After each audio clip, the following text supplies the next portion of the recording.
start at the beginning. You've taken the boat in, you're on the beach with your new tribe. Jeff is there. How are you feeling in this moment? That is like one of the most insane feelings I've ever had in my life because I've watched this show for over a decade and I've seen so many maroonings, like what, 42 maroonings. And to get off of that boat and see exactly the scene that you see on your TV over and over and over again is just like absolutely surreal. Like obviously there's more camera people, more producers than you see on your television screen, but Jeff standing there on beautiful Fijian like beach is just like maybe one of my favorite memories I've ever had. It was unbelievable. And what was your first impression of your tribe? My first impression of my tribe, you spend a lot of pregame just like judging these people. Mhm. And we get our buffs and we're going onto our boats. And my first impression of my tribe was we are physically weaker than both of the other tribes. And that is no knock on any single one of them. Like I count myself in that. It's just you look at the size of the people that we had versus the size of Soka and the size of Ratu. And I was like, oh my God, this is going to be an uphill battle. And that was before we lost Bruce. So that was Mhm. my first impression. I was very excited to see some people that I was excited to work with, even in the pregame on my tribe. But that was like overwhelmingly my first impression. Well, okay, so maybe physically not looking as strong, but the fact that you and Carson, like mental, strong players, are together here, like I was excited at first, and it looked like you guys just straight owned that savvy challenge. You seem to get it quickly. You seem to understand exactly how to get to the answer quickly. How was it actually doing the savvy? It was it was like one of the highlights of my time there for sure. I think after Bruce already had hit his head, we go into the savvy challenge and we're like, if they give us sweat, we are so screwed. So we're like, please give us savvy, please give us savvy. And then they give us savvy. And there's like a bit of hemming and hawing because I don't think anyone wants to like put themselves in that exposed Mhm. position like right out of the gate. I mentioned on the show I like to do brain teasers. I like to do puzzles, so I volunteered, and Carson also was kind of pushed into it. So it was awesome because we like I think got it maybe like got the answer I would say maybe within like the first 6 or 7 minutes and then just spent all the rest of the time like triple checking every single thing so that we could make sure that we weren't wrong.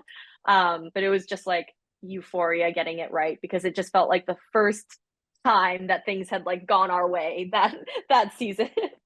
Yes. Oh, that was so amazing to watch. Oh, that was so good. What was it like when Bruce is actually taken out of the game? How did that affect you guys as a tribe? Yeah, it was really hard. Like you in the first marooning challenge, they were running pretty far, so we couldn't see what was happening until he came back and his face was full of blood and his head was gushing and it was so tough because this was a minute into the game and already this was happening. Mhm. Um and he's such a mentally tough person. You could tell that immediately. He didn't want to call medical because he was like trying to tough it out during the challenge.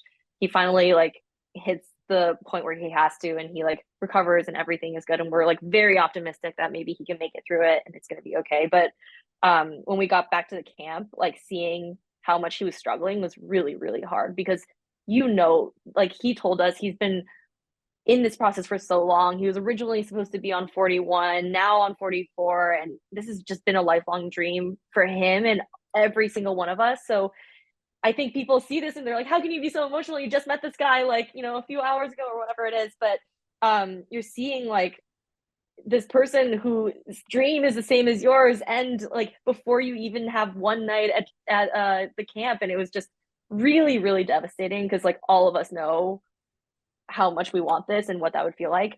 And then like just in terms of who he is as a person, he was such a leader on our tribe. Like he was already helping us, guiding us for like how do we build shelter, how do we make a fire, things like that. So to lose that so early on was really a tough Mhm. experience. And who were you really aligned with? Who were you really wanting to work with? Yeah. So Carson, Sarah, and I have that conversation between the three of us, I think on day one. And I had a Mhm. really good feeling about the two of them because I felt like we would think about the game in similar ways, but be able to like bounce ideas off of each other. But like be on the same page. And I felt like they would be easy people to work with. I was a little bit more wary of like Carolyn, not because of any reason other than I thought she would be harder to control. Like she seems like a wild card. Mhm. And I wanted to be able to feel like I, could easily be on the same page as someone I worked with. Bruce was out actually also really high on my list. I didn't get a chance to talk to him before he left, but Yeah. I definitely like was very loyal to that day one 3-person alliance between myself, Carson, and Sarah. And what was the decision to put Sarah on the snake maze? I kind of thought it was going to be you. Yeah, I so you only get a minute to strategize for those challenges, and I think at that point I was like, okay, obviously I'm the person that's going across the bridge. I'm the smallest person. That makes sense. I think I was the person that was put on both of the knots as well. There were like 2 knots.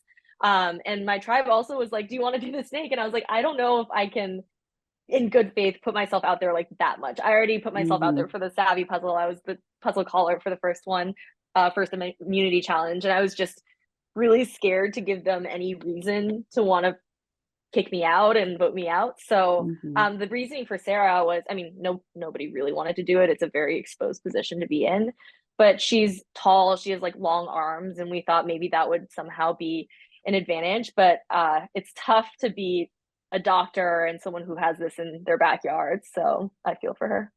Yeah, absolutely. So this is the first time you guys are going to tribal. What are these pre-tribal discussions like for you? Was it chaotic at all, stressful? Did you feel like it was going smoothly? Yeah, it's definitely chaotic. Definitely a lot of paranoia.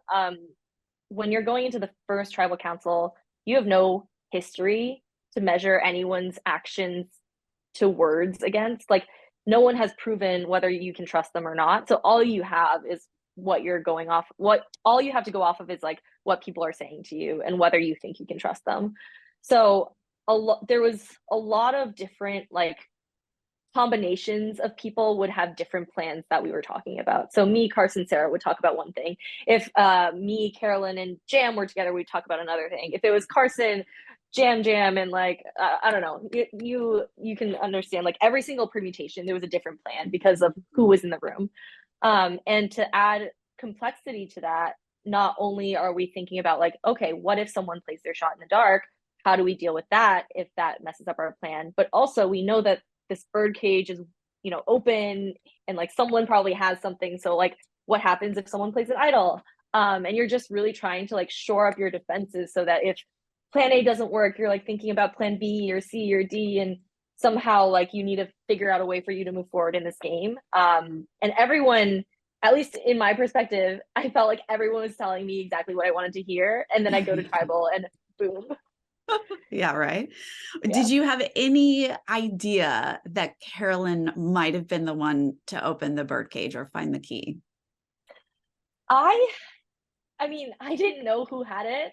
Carolyn was a suspect, but so was Jam, Carson, Sarah. She was probably Right. lower on my list, to be honest, because she was so like exuberant and unfiltered and like genuine out there that I kind of thought that it'd be harder for her to hide something like that from the rest of us, and it'd be easier for us to tell if she did find something. But that's on me because she crushed it and had us all fooled. Right. Why do you think that Carson chose to keep Carolyn over you? Yeah, that's a good question. I think so first of all, I think he really thought that I had the idol and wanted to Mm. get that out and didn't think that he could trust me as much if I had the idol and I didn't tell him as someone who was supposedly in a really strong alliance with him. So that was one factor.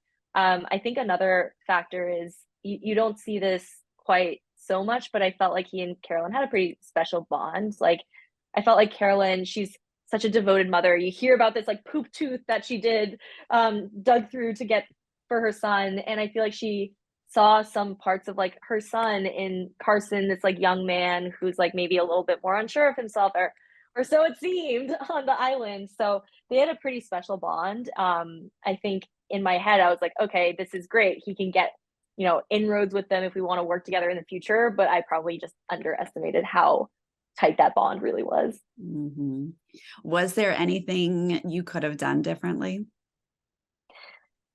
Um, I think once they were gunning for me, it was probably tough. I probably could have been a bit more paranoid and like I could have played my shot in the dark, but that's only a 1 in 6. And Jamie already got the safe scroll, so I feel like the odds are stacked against you there. So tactically, like once we're going to tribal, I feel like there was not that much I could do. But what I really wish I had done more of is like in those early days when we weren't yet going to tribal, just forming much closer relationships with Carolyn and Jam Jam, and making them feel like I was someone that they could use to their advantage. I feel Mhm. like that wasn't their perception of me, and that's on me to like not position myself socially in that way.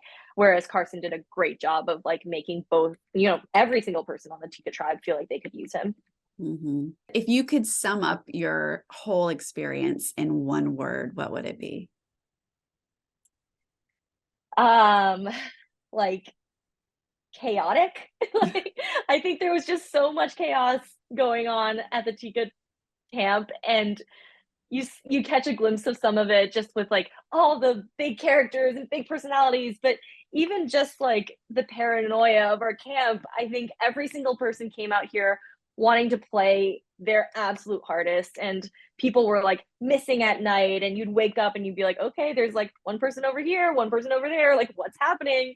And so it was just pure chaos, like such an up and down roller coaster. I felt like every time something went right, something went wrong, like immediately afterwards. So it was chaotic for sure. Well, I have to tell you that you were my first round draft pick, and I Oh, actually stole I'm you so from my co-host who you were his winner pick. So it was a whole fight for you. that warms my heart, but I am truly sorry that chose me. Well, we are crushed that you are out, but thank you so much for your time today. Absolutely. Thank you, Sarah.